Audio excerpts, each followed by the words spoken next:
नमस्कार प्यारे बच्चों, गुड इवनिंग।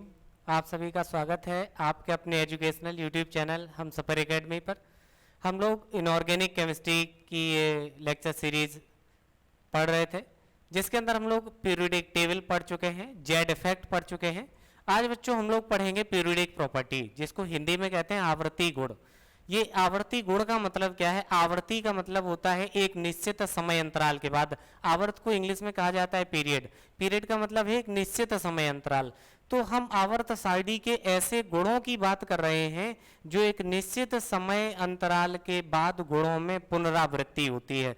वर्तमान समय में जो आवर्त सारणी हम लोग पढ़ते हैं उसको दीर्घाकार आवर्त सारणी कहा जाता है। आप लोगों ने पढ़ा कि जब 65 तत्वों की खोज हुई थी उस समय वैज्ञानिक मेंडलीव थे जिन्होंने आवर्त सारणी को अरेंज किया था। हम आपको एक याद करने का तरीका भी बताते हैं कि जब 118 कुल तत्व हैं उनमें से मेंडलीव को भी एक स्थान दिया गया है 118 में से।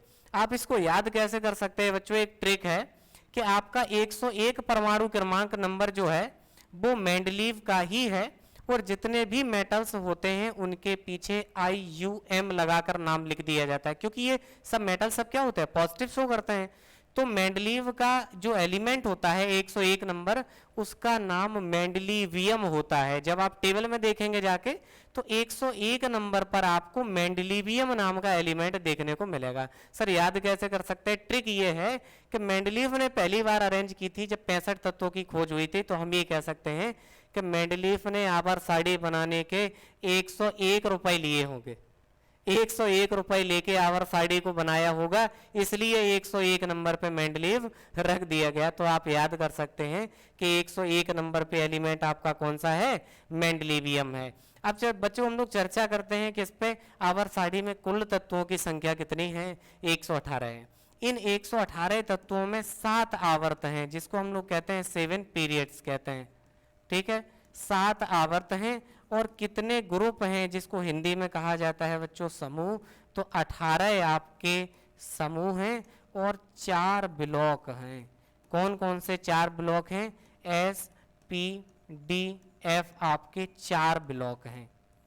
इन ब्लॉक के अंदर इन पूरे 118 एलिमेंट जो आपके सामने दीर्घाकार आवर्त सारणी लॉन्ग फॉर्म पीरियोडिक टेबल जिसको कहा जाता है, जिसको बोहर की टेबल भी कहते हैं, उनके अंदर हम लोग बात करेंगे पीरियोडिक प्रॉपर्टीज की, यानी आवर्ती गुण की।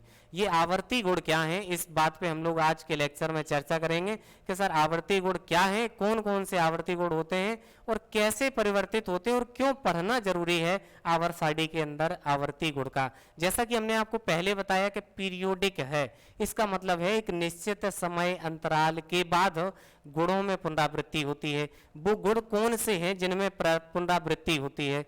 तो किसी भी तत्व के वे गुण जिनमें, जैसे परमाणु त्रिज्या, आयनिक त्रिज्या, आयनन विभव, इलेक्ट्रॉन बंधुता, विद्युत ऋणात्मकता, ये सभी गुण बच्चों क्या हैं? आवर्ती गुण यानी कि पीरियोडिक प्रॉपर्टीज के अंदर जोड़े जाते हैं। तो आज हम लोग इसी पर चर्चा करेंगे कि जो आवर्ती गुण हैं, ये जो आपको अभी नाम लिए हैं, परमाणु त्रिज्या हो, आयनिक त्रिज्या हो, आयनन विभव हो, इलेक्ट्रॉन बंधुता, विद्युत ऋणात्मकता, ये निश्चित समय अंतराल के बाद इनके गुणों में पुनरावृत्ति होती है। इनके गुणों में तो पुनरावृत्ति होती है, लेकिन होती क्या चीज है हमें यह भी तो जानना जरूरी है। तो किसी भी एलिमेंट की या एटम की एटॉमिक रेडियस क्या है, यानी कि परमाणु त्रिज्या किसको कहते हैं, सहसंयोजक त्रिज्या किसे कहते हैं, आवर्त सारणी में कैसे परिवर्तित होगी बच्चों, आज के लेक्चर में हम लोग इसी बात पे चर्चा करेंगे।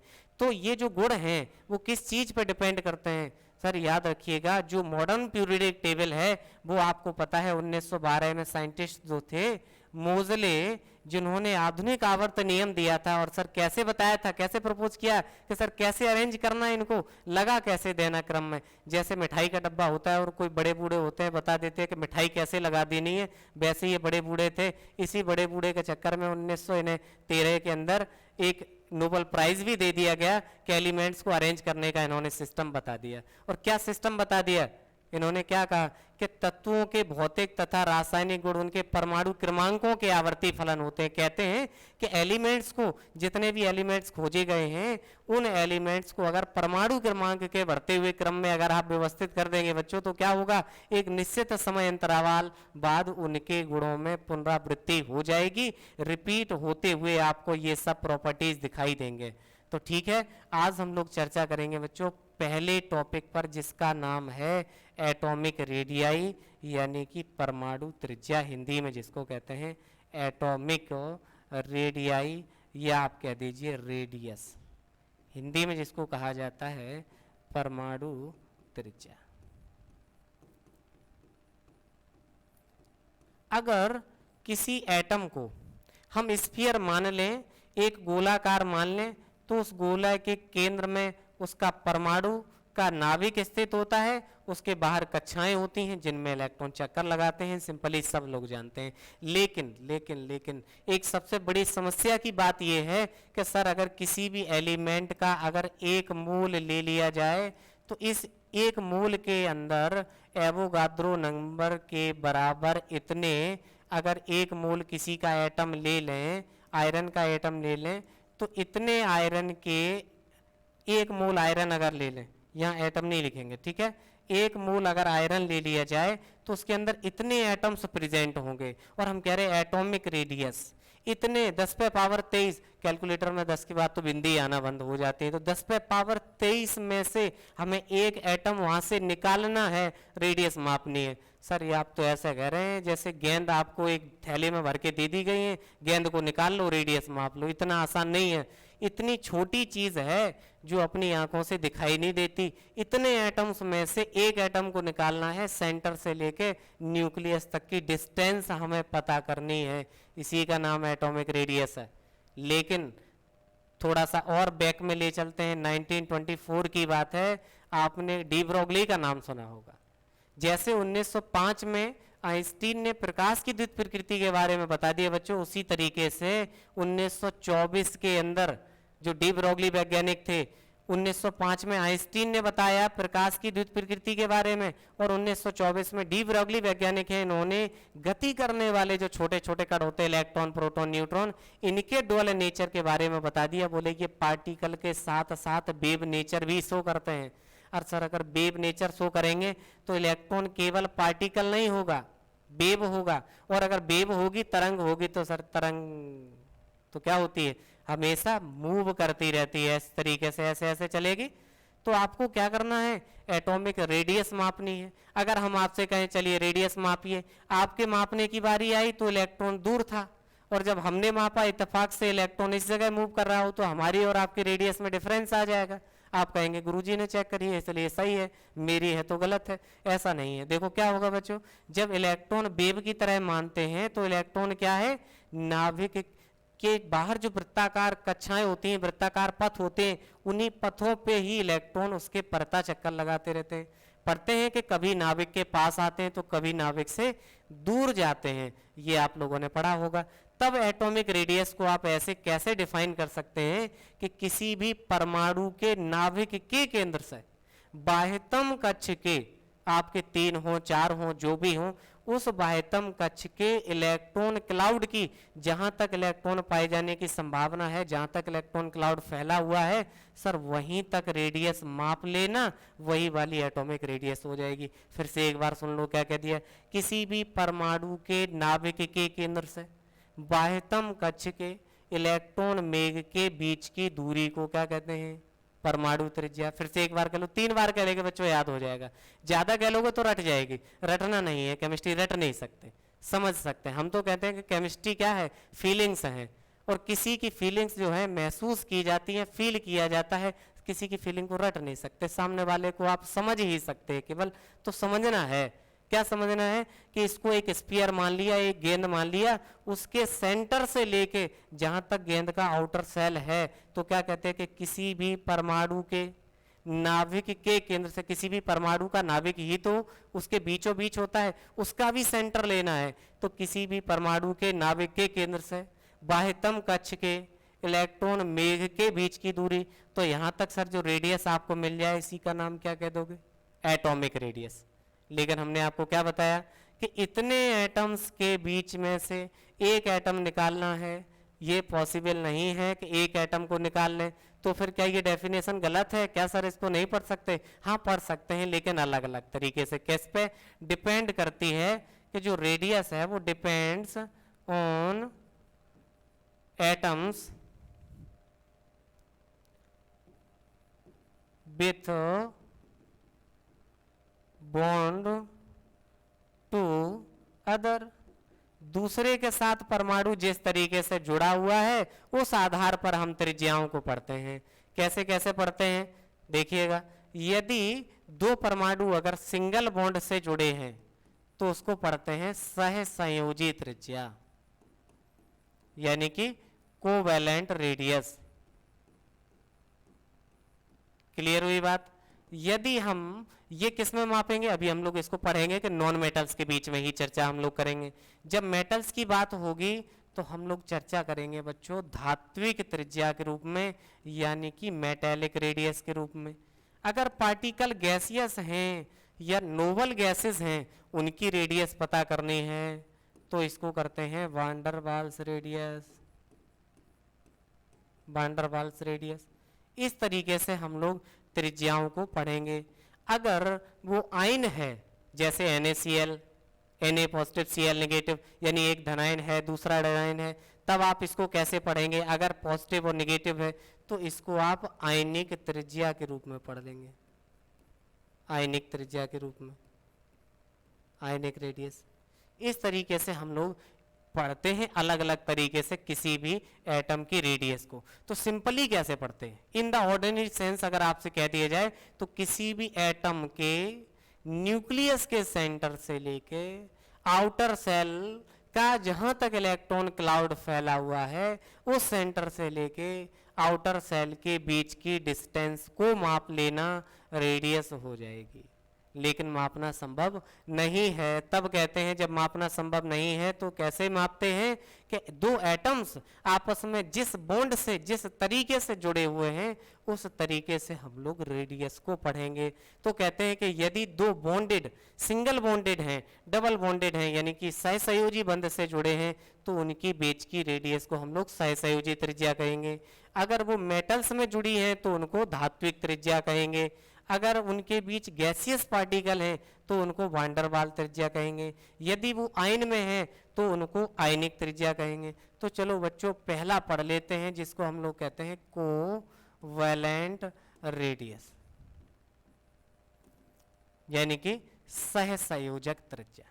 एक छोटा सा उदाहरण लेते हैं और आपको डेफिनेशन याद करनी है कि आपके पास एक क्लोरीन एटम है और एक और क्लोरीन एटम है, ये दोनों आपस में जुड़े हुए हैं। तो ये बना है Cl2 और लिखेंगे Cl सिंगल बॉन्ड Cl।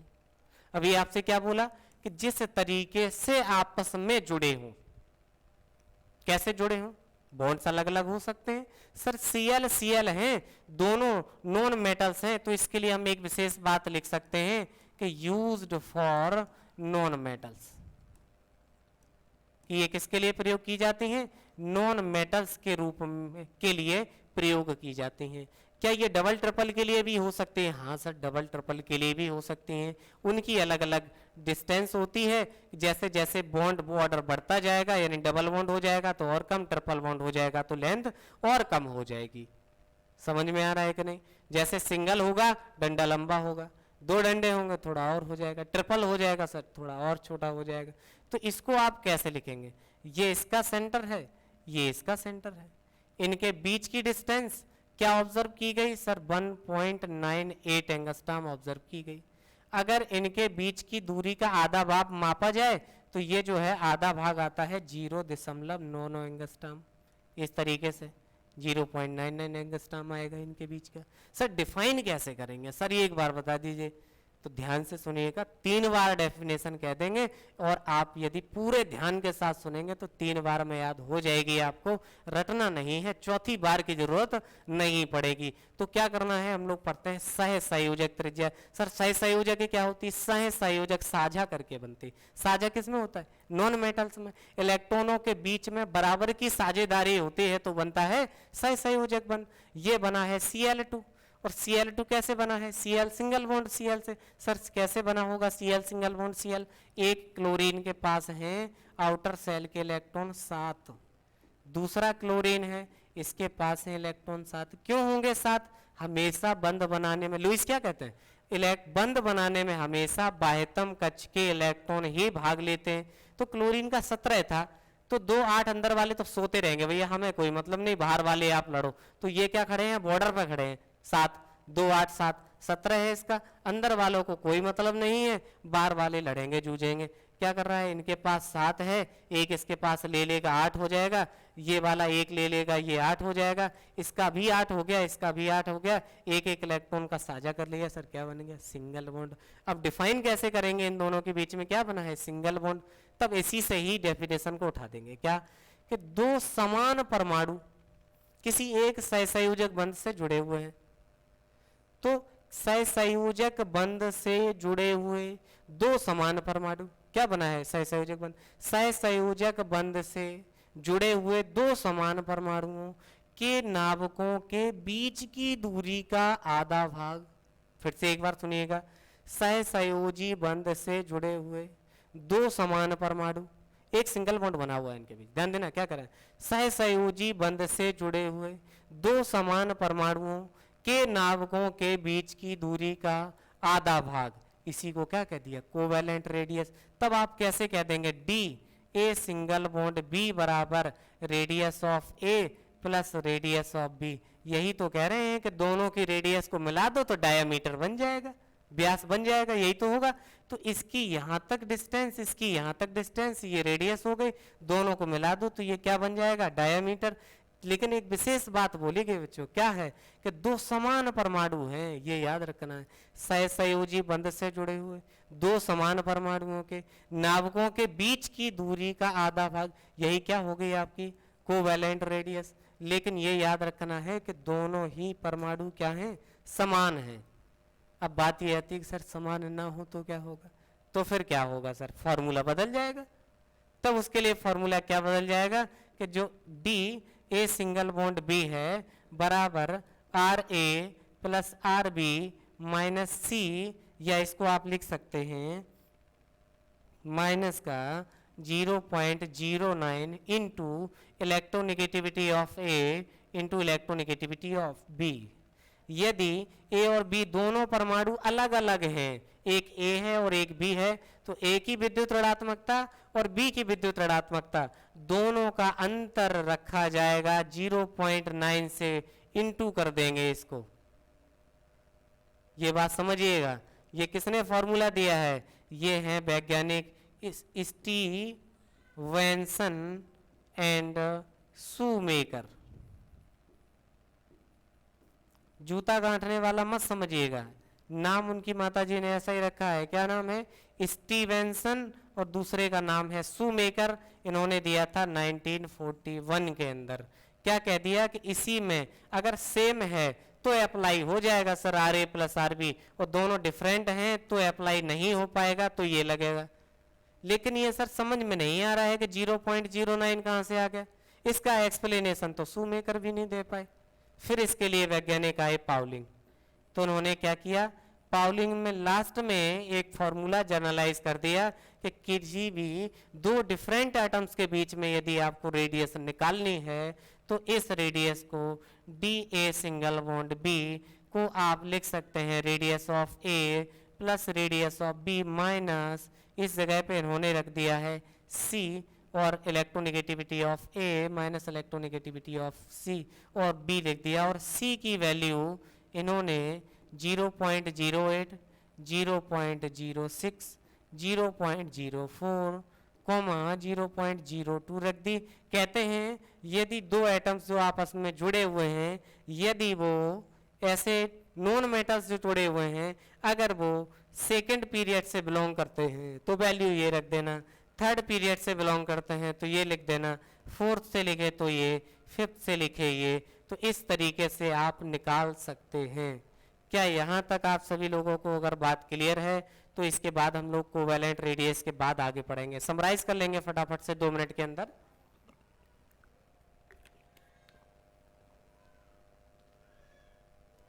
क्या बताया कि कोवैलेंट रेडियस जो है वो नॉन मेटल्स के लिए यूज होती है। 2 बार डेफिनेशन पढ़ा दी, हमने आपसे कहा था कि 3 बार पढ़ना है। 3 का मैजिक आपको बताते हैं, चौथी बार नहीं पढ़ना है, रट जाएगी, और रटना तो है ही नहीं। क्या करना है, फील करना है। आप हम सफर के साथ जुड़े रहिएगा और केमिस्ट्री को फील करिएगा, रटना नहीं है। कोई भी हेडिंग आपको रटाने की कोशिश नहीं करेंगे। देखिएगा क्या है, दो समान परमाणु हैं, सहसंयोजी बंध से जुड़े हुए हैं, तो आप कैसे रहे, सहसंयोजी बंध से जुड़े हुए दो समान परमाणुओं के नाभिकों के बीच की दूरी के आधे भाग को क्या कहते हैं, सहसंयोजक त्रिज्या कहते हैं। प्यार से कह लीजिएगा, एकदम याद हो जाएगी।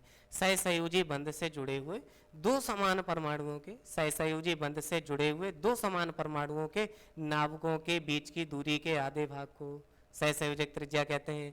कैसे निकाली जाएगी, diameter of A single bond B बराबर R A plus R B. फिर इसके बाद हम लोग क्या पढ़ते हैं, एक वैज्ञानिक आए हैं स्टीवेंसन और शूमेकर, कहते हैं कि यदि दो समान परमाणु ना हो और डिफरेंट हो तो क्या हो, तो 0.09 से इंटू कर देंगे, दोनों की इलेक्ट्रोनेगेटिविटी लिख दी जाएगी। बात समझ आ रही है। फिर इसके बाद इन्होंने क्या किया कि ठीक है सर 0.09 से इंटू क्यों कर दिया, ये वाली बात समझ नहीं आई। तो पाउलिन कहते हैं सर जनरल फार्मूला लिख लो, हम बताते हैं, इसको लिखो आप सी, 0.09 न लिखो और जिस जिस पीरियड के लिए दिया हो उसके लिए आप लिख दीजिएगा, सर बात बन जाएगी। तो यहाँ तक बात क्लियर होनी चाहिए सबको। फिर इसके बाद अब हम लोग क्या चर्चा करेंगे, दूसरा पढ़ेंगे क्या, कोवैलेंट रेडियस। जब हम लोग पढ़ चुके हैं तो नई रेडियस पे बात करते हैं, कोवैलेंट के बाद van der Waal radius, van der Waals radius.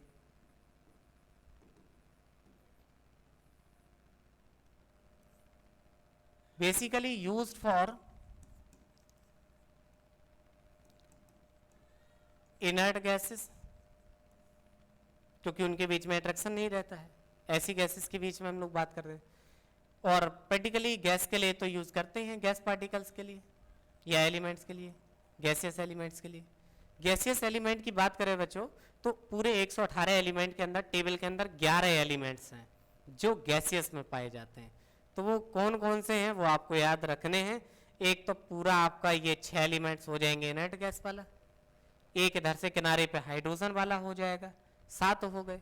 इधर से अगर आप जाएंगे तो नाइट्रोजन, ऑक्सीजन, फ्लोरीन और क्लोरीन, सर ये 4 हो गए आपके।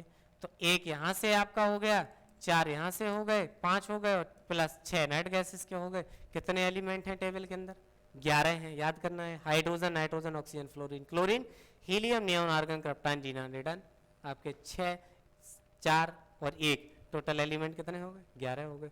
हम लोग बात करते हैं वांडरवाल, क्योंकि पहले चैप्टर में भी हम लोग वांडरवाल पढ़ चुके हैं, लेकिन वहां पर हमने बात की थी वांडरवाल फोर्सेस की। ये फोर्सेस क्या थे, गैसियस पार्टिकल के बीच में ही लग रहे थे। वो गैसियस पार्टिकल कैसे होते हैं सर, फ्री रहते हैं, उन्हें किसी से कोई मतलब नहीं है, घूमते रहते हैं, घर का कोई काम नहीं कराना उनको। 2 लीटर गैस है, एक सिलेंडर में रख दी, भागते रहेंगे उधर उधर, घर का कोई काम नहीं उनको करना। लिक्विड में क्या होते हैं, आपस में जुड़े रहते हैं। और सॉलिड में क्या होता है सर, सबसे ज़्यादा सलाह होती है इन्हीं के अंदर। सॉलिड वाले एक दूसरे से चिपके बने रहते हैं सब, उनको ठंडी लगती रहती है। और ये वंडरवाल गैस में क्या होता है, कोई भी गैसेस होती है वो क्या करते हैं, उनके अंदर अट्रैक्शन फोर्स होता ही नहीं है। कैसे होते हैं, जिनको मोह नहीं होता उनको कहते हैं निर्मोही। तो गैस के पार्टिकल कैसे होते हैं, निर्मोही होते हैं, कोई मतलब नहीं, सब इधर उधर भागते रहते हैं। तो हम लोग इसी तरीके से वंडरवाल रेडियस को समझने की कोशिश करते हैं कि आपके पास कोई एक गैसियस पार्टिकल ये है, इन दोनों के सेंटर हैं, आप इसको इस तरीके से बना सकते हैं। हमने इसको मोड़ दिया क्योंकि एक इसको ले लिया, एक इसको ले लिया, एक गैसियस पार्टिकल आपके पास है, दूसरा एक गैसियस पार्टिकल आपके पास है, इस तरीके से बना हुआ है, लीजिए आपस में जुड़े हुए हैं। तो मान लीजिए कि ये आपका एक क्लोरीन का एटम है, मान लीजिए कि ये क्लोरीन का एटम है, क्योंकि चूंकि बात हमने गैस की कर ली है तो सर गैसियस ही पार्टिकल क्यों नहीं ले लेते हैं दोनों। तो क्या हो, एक आपके पास ये है, एक आपके पास ये है, ये दोनों सेंटर हो गए। अब क्या करना है, कहेंगे कैसे इस डेफिनेशन को, क्योंकि इनके पार्टिकल्स के बीच में अट्रैक्शन है नहीं। इसी रेडियस को इसीलिए कोलिजन रेडियस भी कहा जाता है, यानी कि संघट त्रिज्या, कोलिजन रेडियस। संघट त्रिज्या का मतलब क्या है, टक्कर वाली। सर गैसियस पार्टिकल आएंगे, इधर से टकरा जाएंगे, उधर से आएंगे, उसमें टकरा जाएंगे, और ये दोनों क्या है, पास पास में आ रहे। तो क्या करना है कि ये Cl2 का आपके पास एक अणु है, दूसरा Cl2 का ये है, तो किन्हीं दो समीपवर्ती अणु, यानी कि जो पास पास में, तो किन्हीं समीपवर्ती अणुओं के दो निकटतम परमाणु, निकट कौन होंगे, ये दोनों पास में आएंगे, इसका ये वाला, इसका ये वाला, ऐसे तो नहीं होगा, पास पास वाले ही तो होंगे। निकट में कौन से होगा, जो पास में ही होगा। सक्सेसिव जिसको बोलते हैं, एडजेसेंट एटम की बात कर रहे हैं, सक्सेसिव मॉलिक्यूल्स हैं, एडजेसेंट एटम की बात हम लोग कर रहे हैं। दो समीपवर्ती अणु पास पास में, दो समीपवर्ती अणुओं के निकटतम परमाणुओं के बीच की दूरी का, इधर से इधर माप लीजिए, दोनों तरफ की बराबर हो जाए, इस बीच की दूरी के आधे भाग को ही क्या कहते हैं बच्चों, वॉन्डर वाल्स रेडियस। ये हो गई आपकी वैन वाल त्रिज्या। समझ आ रहा है नहीं आ रहा? क्या कहे, फिर से एक बार डेफिनेशन याद कर लो। दो समीपवर्ती अणुओं के, पास पास आने वाले दो समीपवर्ती अणुओं के निकटतम परमाणुओं के नाभिकों के बीच की दूरी का आधा भाग, इसी का नाम क्या है, वैन वाल रेडियस। किसमें मापी जाएगी सर, गैसेस टर्म में मापी जाएगी। दूसरा नाम क्या है, कोलिजन रेडियस होती है। इसी को अगर मापा जाए तो 1.36 एंगस्ट्राम इनके बीच की दूरी होती है। अगर वैन वाल रेडियस की बात करेंगे तो 1.98 एंगस्ट्राम हो जाएगी। कौन सी, वैन वाल रेडियस। अगर कंपेयर करा दे सर, क्योंकि वो भी गैसेस में ही मापी गई थी इससे पहले वाली, कोवैलेंट रेडियस, ये हो गई वैन वाल रेडियस, तब आपसे पूछा जाए कौन सी बड़ी होती है, तो ऑब्वियस सी बात है, क्योंकि ये बिल्कुल समीप हैं, बिल्कुल सटा के पास में तो आए नहीं है, तो पास पास में है और उनके बीच की दूरी का आधा भाग आपने पढ़ लिया है, इसलिए वैन वाल रेडियस बड़ी होगी किससे, कोवैलेंट रेडियस से। बात यहाँ तक क्लियर हो गई होगी। फिर से एक बार कहते हैं, किन्हीं दो समीपवर्ती अणुओं के निकटतम परमाणुओं के नाभिकों के बीच की दूरी के आधे भाग को क्या कहा जाता है, वैन वाल रेडियस कहा जाता है। और कोवैलेंट रेडियस आपने इससे पहले पढ़ लिया है, क्या है कि दो सहसंयोजी बंध से जुड़े हुए परमाणु हैं, उनके नाभिकों के बीच की दूरी का आधा भाग है। दोनों ही बातें क्लियर हो गई। अब इसके बाद हम लोग पढ़ेंगे वेरिएशन। वेरिएशन माने है भिन्नता। Variation of atomic radii in a period और ग्रुप। किसी भी समूह में या आवर्त में कोई भी त्रिज्या जो है, परमाणु त्रिज्या के रूप में हम लोग ले लेते हैं सिंपली, जिसको समझना आसान हो जाता है, तो वो कैसे परिवर्तित होती है हम लोग इस पर चर्चा करेंगे। एक छोटा सा टेबल यहीं पे बना दे आपके लिए, इस तरीके से हम लोग बनाते हैं। ये आपका डी ब्लॉक हो गया, यहाँ पे आप लोग इस तरीके से चर्चा कर लें। लीजिए ये आपका पी ब्लॉक एलिमेंट हो गया, और इसके बाद आपके पास नीचे आपके हो जाएंगे डी ब्लॉक एलिमेंट। कंप्यूटर जैसा बन गया। ये आपका कैसा बन गया बच्चों, एस ब्लॉक। ये क्या हो गया, डी ब्लॉक। ये हो गया पी ब्लॉक, और ये है एफ ब्लॉक। इसमें है 4 ब्लॉक। आप कहेंगे हम जहाँ रहते हैं सर हमारे यहाँ एक ही ब्लॉक है। ये एस ब्लॉक है, डी ब्लॉक है। कुछ लोग समझ गए होंगे, कुछ नहीं समझ पाए। हम इस ब्लॉक की बात कर रहे हैं जिसमें और सब काम होते हैं पंचायत ग्राम पंचायत संबंधी। ये एस ब्लॉक है, ये डी ब्लॉक है, ये पी ब्लॉक है, ये एफ ब्लॉक है। तो कैसे परिवर्तित होगा, जब आप टेबल में ऊपर से नीचे जाते हैं सर, कोई पहले ही हम ग्रुप ले लेते हैं, जैसे lithium, sodium, potassium, rubidium, caesium, francium. इसमें जब आप ऊपर से नीचे जाते हैं 3, 11, 19, 37, 55, 87, ये हो गए ऐसे नंबर आपके। तो ऊपर से नीचे जाने पर क्या हो रहा है, परमाणु क्रमांक बढ़ रहे हैं। समझ आ रहा है? लेकिन एक समस्या है सर, क्रम से नहीं बढ़ रहे हैं, रैंडमली बढ़ रहे हैं। ऐसे यहाँ से 8 बढ़ गया, यहाँ से 8 बढ़ गया, 19 हो जाएगा। यहाँ से 18 बढ़ जाएंगे, 37 हो गया। यहाँ से 18 बढ़ जाएंगे, 37 हो जाएगा। यहाँ से 32 बढ़ जाएंगे, कितना हो गया। ऐसे बढ़ रहे हैं, क्रम से नहीं बढ़ रहे हैं। तो ऊपर से नीचे जाने पर, जब किसी भी समूह में जब आप ऊपर से नीचे जाते हैं, परमाणु क्रमांक बढ़ने के साथ साथ कक्षाओं की संख्या बढ़ती है, नंबर ऑफ सेल्स बढ़ते हैं। ये याद रखना है।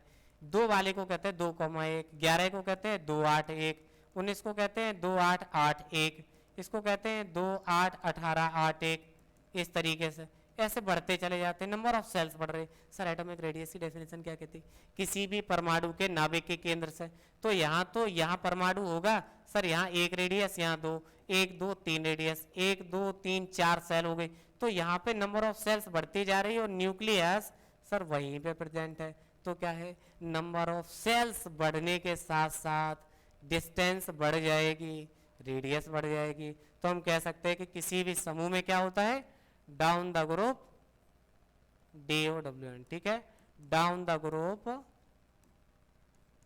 Atomic radius increases due to increase in shells, संख्या बढ़ती जाती है, कक्षाओं की संख्या बढ़ती जाती है, जिससे क्या होता है, एटॉमिक रेडियस भी बढ़ जाती है। आप कहेंगे सर आपने अभी जेड इफेक्ट का रोल नहीं बताया, प्रभावी नाभिकीय आवेश का।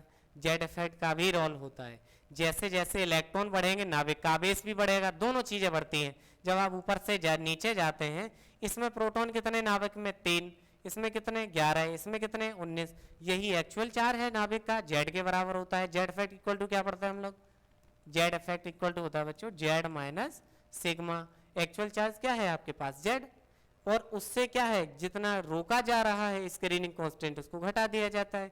जब आप ऊपर से नीचे जाते हैं तो जेड इफेक्ट भी बढ़ता है, नंबर ऑफ सेल्स भी बढ़ती हैं, लेकिन जेड इफेक्ट की तुलना में नंबर ऑफ सेल्स ज़्यादा बढ़ती हैं, यानी कि रेडियस ज़्यादा बढ़ जाती है। इसलिए ऊपर से नीचे जाने पर जो आपकी एटॉमिक रेडियस है उसमें ज़्यादा बढ़ोतरी दर्ज की जाती है। इसको फैक्टर इतना ज़्यादा वरीयता नहीं देते हैं, डोमिनेंट फैक्टर बन जाता है आपका नंबर ऑफ सेल्स इंक्रीज होना। समझ गए होंगे, दोनों ही चीज़ें बढ़ेंगी। नाभिकीय आवेश क्या है, नाभिक में प्रोटॉन की संख्या बढ़ना, न्यूक्लियर चार्ज, तो जेड इफेक्ट बढ़ेगा आपका। तो नाभिकीय आवेश बढ़ रहा है, साथ साथ नंबर ऑफ सेल्स भी बढ़ रही हैं, लेकिन चार्ज इतना ज़्यादा नहीं बढ़ रहा है जितना कि डिस्टेंस बढ़ रही है। तो डिस्टेंस बढ़ने पे एटॉमिक रेडियस बढ़ी हुई मान ली गई। चलिए दूसरे की बात कर लेते, पीरियड पे सर कैसे परिवर्तित होता है। ग्रुप पे तो आपने चर्चा कर ली, जब इधर से इधर जाते हैं तब आप देखिएगा कोई 19 नंबर ले लो पोटेशियम, कैल्शियम का 20 ले लो, स्कैंडियम का 21 ले लो, जब आप आर्गन का 18। तो यहाँ जब आप जाते हैं, इसको नहीं, आर्गन को नहीं लेते, इसको लेते हैं 2 8 8 1, 20 वाले को ले ले 2 8 8 2, ऐसे जाएंगे। तब आप क्या देखते हैं 2 8 9 और उसके बाद 2। तो नंबर ऑफ सेल्स नहीं बढ़ रही हैं। जब कभी भी आप पीरियड में यानी कि आवर्त में बाएं से दाएं जाते हैं, आवर्त सारणी में बाएं से दाएं गए, या पीरियड में आप जब बढ़ते हैं तो वहां पर परमाणु क्रमांक बढ़ने के साथ साथ केवल जेड इफेक्ट बढ़ता है, नंबर ऑफ सेल्स नहीं बढ़ती हैं। इन तीनों एटम्स का एग्जांपल लेके आपने देख लिया, तीनों में ही 4-4 कक्षाएं बनी हैं। नाभिक से लेकर बाह्यतम कक्ष की दूरी सबकी बराबर है, लेकिन नाभिक पर जो आवेश है वो बढ़ता जा रहा है। इसमें प्रोटॉन 19 है, इसमें प्रोटॉन 20 है, इसमें प्रोटॉन 21 है। अब क्या है, खींचने वालों की संख्या बढ़ रही है, खींचेंगे जहां तक वो दूरी केवल उतनी ही है, जो 19 वाले के लिए वही 20 के लिए, वही 21 के लिए, वही 22 के लिए। एक 19 खींच रहे हैं चौथी कक्षा तक, एक 20 खींच रहे हैं, एक 22 खींच रहे हैं। सर कौन सा ज्यादा खींच जाएगा, जिसमें खींचने वाले ज्यादा होंगे। खींचने वाले का मतलब है नंबर ऑफ प्रोटॉन। नाभिक के अंदर जितने खींचने वाले बढ़ जाएंगे उतना ज्यादा रेडियस खिंच जाएगी। इसका मतलब है due to increase in Z effect in a period, atomic radius decreases।